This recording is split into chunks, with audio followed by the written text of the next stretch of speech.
दोस्तों, हम home maker अपने घर का सेंटर पॉइंट होते हैं।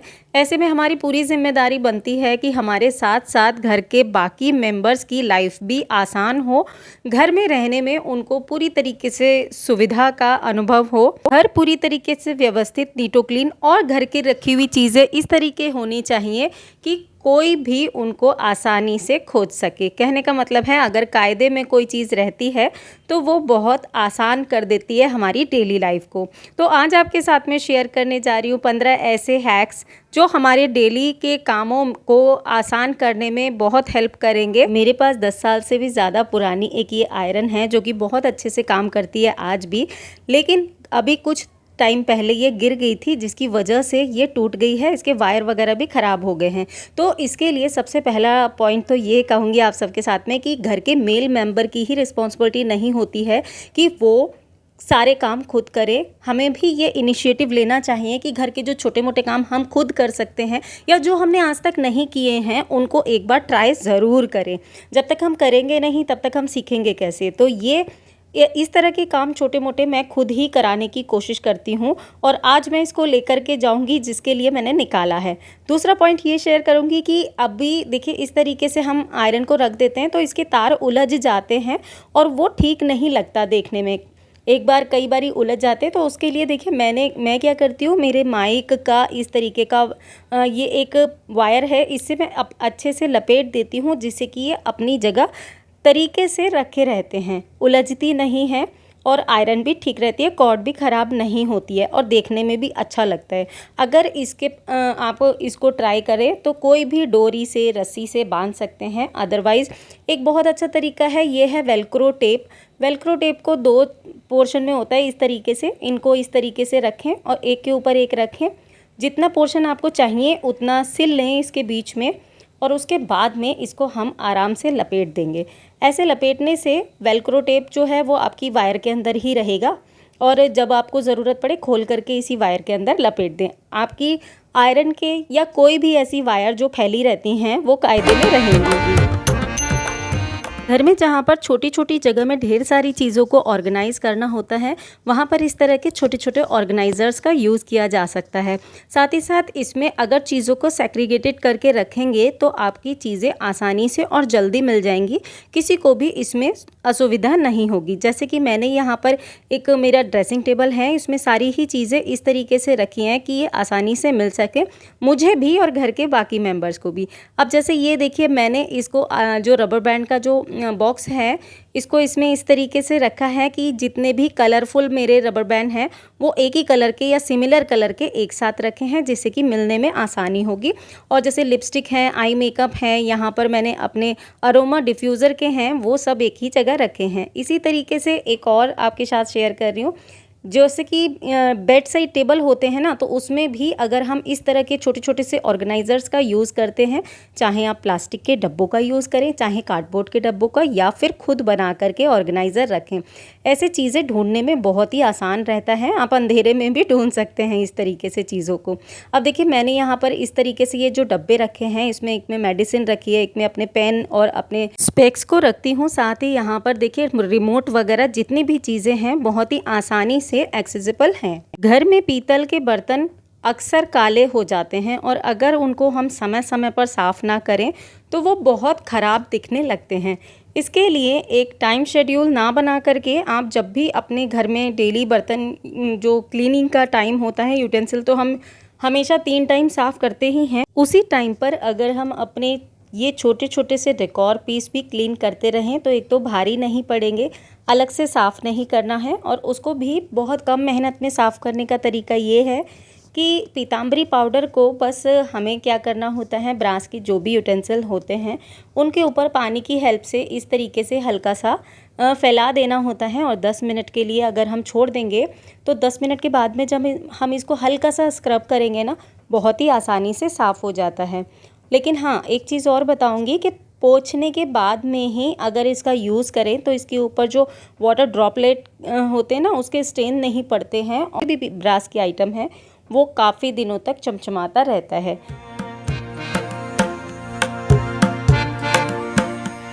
घर में हम हमेशा नया सामान तो खरीद लेते हैं, लेकिन पुराने सामान को डीक्लटर करने में आलस करते हैं। लेकिन मैं समय समय पर अपने घर में से जो चीज़ें काम की नहीं हैं या जो मेरे यूज़ में नहीं आ रही हैं, उनको डीक्लटर करती रहती हूँ। केवल ज़रूरत का सामान ही घर में रखती हूँ। इससे घर में जगह तो बनी ही रहती है। घर की ऐसी चीज़ें किसी और के काम में भी आ जाती हैं जो जिनको इसकी ज़रूरत है। अब जैसे कि ये मैंने कुछ बर्तन निकाले थे, आप सबके साथ में शेयर किया था। हाल ही में मैंने एक इडली मेकर लिया था, तो यहाँ पर एक इडली स्टैंड था और ये कुछ दिए थे, पुराने ग्लासेस बर्तन थे कुछ। तो ये मैं यहाँ पे मेरे आसपास में दीदी लोग रहते हैं, तो उनको मैं दे देती हूँ, उनके काम में आ जाते हैं और वो खुश हो जाती हैं। तो अगर पहले एक दो बारी मैंने सेल कर दिए थे पुराने बर्तन, लेकिन उसमें इतने पैसे नहीं मिलते हैं। लेकिन अगर हम किसी को दे देते हैं, वो काफ़ी सालों साल इनको यूज़ कर लेते हैं, उनकी ज़रूरत भी पूरी हो जाती है और मुझे इसको करके बहुत ज़्यादा खुशी मिलती है। हाँ, कुछ ना कुछ चीज़ें मैं DIY बनाने के लिए ज़रूर रख लेती हूँ, जो कि मुझे लगता है कि इसका DIY अच्छा लगेगा। जैसे कि मेरे पास एक ये स्पून होल्डर था, उसका मैंने ये प्लांटर बनाया, जो कि काफ़ी खूबसूरत लग रहा है। इसके अलावा घर में बहुत सारी ऐसी चीज़ें होती हैं जिनको हम मिक्स एंड मैच करके यूज़ कर सकते हैं। जैसे कि दिवाली पर मैंने ख़रीदे थे ये तुलसी कोटा, छोटे छोटे से कैंडल होल्डर हैं, ये बहुत सुंदर लगते हैं।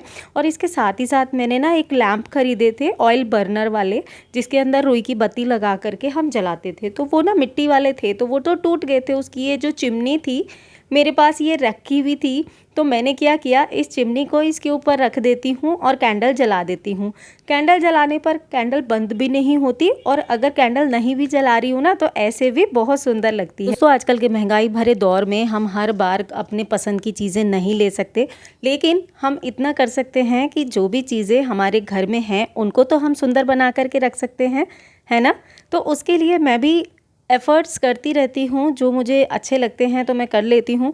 उनको ट्राई एंड टेस्ट करके देखती हूँ, कई बारी बहुत अच्छे रिज़ल्ट मिलते हैं तो आपके साथ में शेयर करती हूँ। जैसे कि बेड ये मेरे काफ़ी पुराने हैं, और इस तरह के बेड आई एम श्योर हम सबके घरों में होते ही हैं, काले वाले। लेकिन अब तो बहुत अच्छे अच्छे बेड चल पड़े हैं, डिज़ाइनर बेड्स। तो मैं क्या करती हूँ, इसी बेड को सुंदर बना करके रखती हूँ। इसको डिफरेंट तरीके से फर्निशिंग करके पुरानी चीज़ भी नई हो जाती है। इसी तरीके से मेरी ये डाइनिंग टेबल, अगर मैं आपको इसकी पर्सनल हालत दिखाऊं, पर्सनल दिखाने का मतलब है कि अगर मैं इसको पास से दिखाऊंगी ना आपको, तो आपको खुद पता चलेगा कि इसमें काफ़ी सारी कमियां हैं या ख़राब हो गई हैं। लेकिन एक होता है कि बजट भी होता है, अभी मेरा बजट नहीं है इसको चेंज करने का। दूसरी चीज़ ये भी कि मुझे ये ऐसे भी पसंद है, इस करके मैं इसको बदल तो नहीं सकती हाल फिलहाल में, लेकिन हाँ, मैं इसको इस तरीके से डेकोर करके रखती हूँ कि ये मेरी पुरानी सी दिखने वाली टेबल भी बहुत सुंदर लग जाती है जब मैं इसको अच्छे से सजा करके रखती हूँ।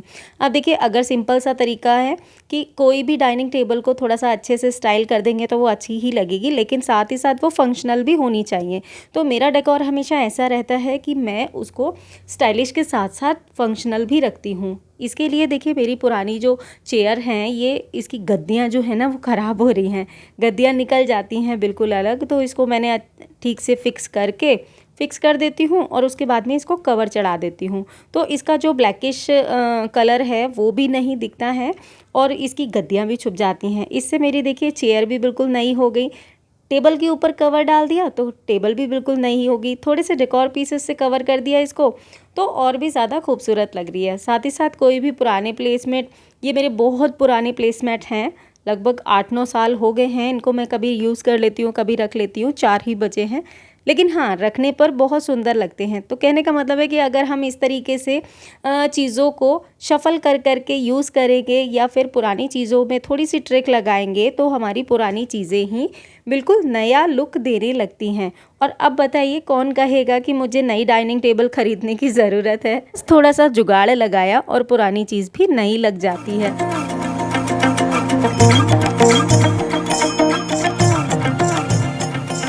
दोस्तों, सोफ़े को तो हम हर बार चेंज नहीं कर सकते, लेकिन सोफ़े का लुक अगर हर बार चेंज करना है तो डिफरेंट तरीके यूज़ किए जा सकते हैं। मैंने अपने बहुत पुराने वीडियोस में आप सबके साथ में बहुत सारे सोफ़ा के कवर भी शेयर किए हैं। साथ ही साथ मैंने आप सबके साथ में बहुत सारे हैक्स भी शेयर किए हैं जिससे कि आपके सोफ़ा का लुक हर बार चेंज हो जाएगा।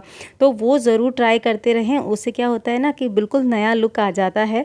साथ ही साथ अगर स्पेस की कमी है और हमारे पास डेकोर पीसेस बहुत सारे हैं तो कई बारी ये वाला हैक भी बड़ा काम में आता है। जैसे कि मेरे ये कुशन कवर के ऊपर ऑलरेडी कुशन चढ़े हुए हैं, लेकिन मैं इसके ऊपर कभी कभी एक और तरह के कुशन चढ़ा देती हूँ। जैसे कि ये प्रिंटेड कुशन कवर के ऊपर मैं ये सीक्वेंस वाले कुशन कवर चढ़ा रही हूँ। इससे दो फ़ायदे हैं। एक तो मेरे जो रखने का स्पेस बच रहा था, जो अगर मैं इनको निकाल करके वॉश करके कहीं और रखती तो वो स्पेस कवर करते, वो भी मेरा स्पेस बच रहा है। इसके अलावा जब मैं इनको वॉश करना होगा और मुझे जल्दबाजी में इसको निकालना होगा तो ऑलरेडी इनके ऊपर कवर चढ़ा हुआ होगा जो कि साफ़ होगा। इस तरह से हम अपना स्पेस तो बचा ही रहे हैं, अपना टाइम भी बचा रहे हैं। एक ट्रिक और भी है कि जितने भी कुशन कवर हैं वो एक कुशन कवर के अंदर डाल करके उसको सेट कर दिया जाए तो एक नया कुशन कवर बन जाएगा और किसी को पता भी नहीं चलेगा कि इसके अंदर हमने कुशन भरा है या कुशन कवर भरे हैं। आइडिया बहुत ही सिंपल है लेकिन कई बार काम करता है। घर के छोटे छोटे स्पेस की क्लीनिंग को हम अक्सर इग्नोर कर देते हैं, इससे उस जगह का क्लटर बढ़ता ही जाता है और फिर जब वो एक दिन पहाड़ जैसा दिखने लगता है तो हमारी आंखों में खटकता रहता है। घर की डेली क्लीनिंग के साथ साथ ही हमें घर की छोटी छोटी क्लीनिंग का भी विशेष ध्यान रखना चाहिए। जैसे कि मेरे रेफ्रिजरेटर की वाटर बॉटल वाला सेक्शन थोड़ा सा मुझे गंदा लग रहा था तो मुझे लगा कि इसको आज ही क्लीन कर देना चाहिए, अदरवाइज़ 5-6 दिन के बाद में फिर पूरा फ्रिज ही मुझे गंदा दिखने लगेगा। तो बस ये है कि मॉर्निंग में इसके लिए आपको अलग से एक्स्ट्रा टाइम निकालने की ज़रूरत नहीं होती है। जब भी हम किचन क्लीनिंग कर रहे होते हैं या मॉर्निंग की काम कर रहे होते हैं तो इन छोटे छोटे कामों को उसी के साथ में अगर हम करते रहें तो 10 से 15 मिनट लगते हैं लेकिन काम हो जाते हैं। इसी तरीके से आपकी वार्डरोब जितनी भी होती हैं उसमें हम नए कपड़े, पुराने कपड़े, फटे कपड़े और बहुत सारी छोटे छोटे ऐसे बेकार के सामान जो अननेसेसरी पड़े रहते हैं, हम उनको डीक्लटर अगर टाइम टाइम पर करते रहेंगे तो इतना कबाड़ अननेसेसरी इकट्ठा होने से बच रहेगा। अब देखिए मेरे इसके अंदर ये मेरे हस्बैंड की अलमीरा थी और इसके अंदर से मैंने इतना सारा सामान निकाला है जो कि बिल्कुल अनवांटेड था। अब ये सामान में से मैं फिर से सेग्रीगेटेड करूँगी और ये जो ज़रूरत का सामान है किसी को दे दूँगी। इसी तरीके से मेरी वार्डरोब में मैंने यहाँ पर देखिए कोई नई नई चीज़ें ट्राई करते रहना चाहिए। पहले मैंने अपनी वार्डरोब में ना हैंगर के अंदर करके अपने जितने भी सूट्स थे यहाँ पर हैंग किए हुए थे। उससे क्या हो रहा था कि मेरे ना सूट्स आ नहीं रहे थे। तो अभी मैंने ये दो इस तरीके से चट्टे लगाए हैं और इसमें एक साइड में मैंने अपने रखे हैं, एक साइड में अन्वेषा के रखे हैं, जितने भी पार्टी वेयर और वैसे सूट हैं। इससे क्या हुआ, स्पेस मुझे काफ़ी मिल गया है, पूरा ऊपर तक का आ गया है और आगे का स्पेस खाली हो गया। ऐसे रखने से मेरे आगे का स्पेस तो इसमें मिला ही, साथ ही साथ 2 शेल्फ मुझे और खाली मिल गए जिसमें मैंने अपने जितने भी, एक में रनर्स वगैरह रख दिए हैं और एक में मैंने जितने भी कवर थे वो रख दिए हैं। ट्राई करके देखूंगी कितने दिन अच्छे से चलता है। अगर ये चलेगा तो इसके लिए मैंने ऑर्गेनाइज़र बना लेने हैं। तो अभी देखिए मैं पहले क्या करती थी, टी शर्ट्स को रोल करके रखती थी जिससे में टाइम थोड़ा ज़्यादा लगता था। अब मैं अपनी जितनी भी टी शर्ट होती हैं अन्वेषा की, उनको इस तरीके से इस मेथड में रखती हूँ जिस तरीके से आयरन करके आती हैं। ऐसे करने से सारे कलर एक साथ ही विजिबल हो रहे हैं और देखने में भी ज़्यादा नीट एंड क्लीन लग रहा है। कम स्पेस में ही ना काफ़ी सारी टी शर्ट्स भी मेरी ऑर्गेनाइज हो गई हैं जो कि बिल्कुल यूनिफॉर्म तरीके में रखी हैं। इसी तरीके से घर पर बहुत सारे फर्नीचर ख़राब होते जाते हैं, लेकिन ऐसी नौबत ना आए उसके लिए समय समय पर अपने फर्नीचर को नीटो क्लीन करते रहना ज़रूरी है। चाहे तो उसकी पॉलिश करते रहें, क्लीनिंग्स करते रहें। तो मैं पॉलिश के लिए जो भी चीज़ें यूज़ करती हूँ आप सबके साथ में शेयर करती रहती हूँ, इससे ये चीज़ें हमारी नई बनी रहती हैं। इसके लिए मैं इस वैक्स पूल का यूज़ करती हूँ, आपके साथ में रिसेंटली एक वीडियो में शेयर भी किया था। तो बस दोस्तों, इस तरीके से छोटी छोटी चीज़ें हैं जो हमारी डेली लाइफ को तो आसान बनाती ही हैं, हमारे घर को भी ऑर्गेनाइज और सुंदर रखती हैं। तो आज का वीडियो इतना ही था, आशा करती हूँ आपने एंजॉय किया। पसंद आया तो लाइक ज़रूर कीजिएगा। Thank you so much for watching. मैं आपसे जल्दी मिलूंगी एक नए और इंटरेस्टिंग वीडियो में। Till then be happy, be active. अपना ख्याल रखिए और मस्त रहिए। Bye bye.